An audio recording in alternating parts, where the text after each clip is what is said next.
আলাইকুম রহমতুল্লাহ। আলহামদুলিল্লাহ ওয়াসসালাতু ওয়াসসালামু আলা মান নাবিয়্যা। সমস্ত প্রশংসা সেই মহান রবের প্রতি, যিনি আমাদেরকে অসংখ্য সৃষ্টির মধ্যে সর্বশ্রেষ্ঠ মাখলুক হিসেবে সৃষ্টি করেছেন। আলহামদুলিল্লাহ।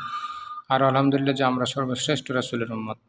যা সমাজ সংস্কারে যুবসমাজের ভূমিকা, এই গ্রন্থের বিষয় হচ্ছে মাদক মুক্ত দেশ গড়া। এটি পারে একমাত্র যুবকরাই। যে সমস্ত দ্রব্য সামগ্রী পান বা ব্যবহার করলে নেশা সৃষ্টি হয়, তা গ্রহণ করাকে মাদকাসক্তি বলে। অন্যভাবে বলা যায়, নেশা জাতীয় দ্রব্য বা চিত্ত বিভ্রমণকারী তা গ্রহণ করাই মাদকাসক্তি। এ সম্পর্কে মহানবী সাল্লাল্লাহু আলাইহি ওয়াসাল্লাম বলেছেন, নেশা জাতীয় যে কোনো দ্রব্য মদ আর যাবতীয় মদে হারাম। সহিহ আল মুসলিম, হাদিস নম্বর হচ্ছে 5339। এ প্রসঙ্গে রাসূল সাল্লাল্লাহু আলাইহি ওয়াসাল্লাম বলেন, যে জিনিসের বেশি পরিমাণের মধ্যে মাদকাসক্তির কারণ রয়েছে, তার অল্প পরিমাণও হারাম। তিরমিজি, হাদিস নাম্বার হচ্ছে 1865।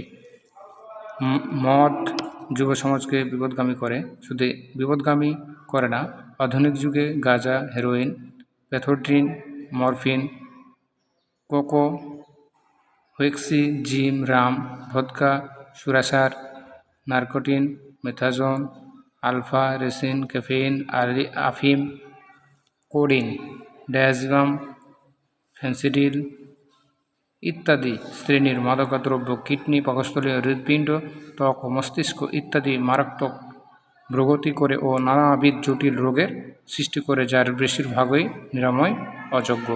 শুধু তাই নয়, এই প্রসঙ্গে নয়, এই সবই হচ্ছে শয়তানি কাজ। এ সম্পর্কে মহান আল্লাহ তাআলা বলেন,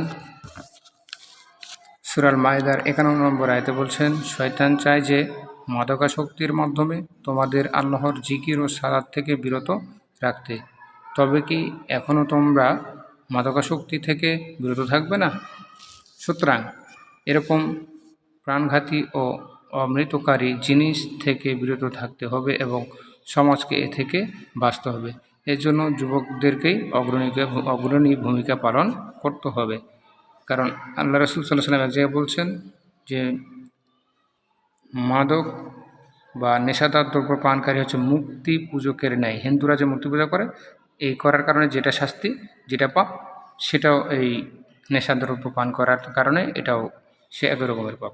তো আমাদেরকে সেই বিষয়গুলো বোঝার তৌফিক দান করুন। আল্লাহু আমিন। আসসালামু আলাইকুম ওয়া রাহমাতুল্লাহ।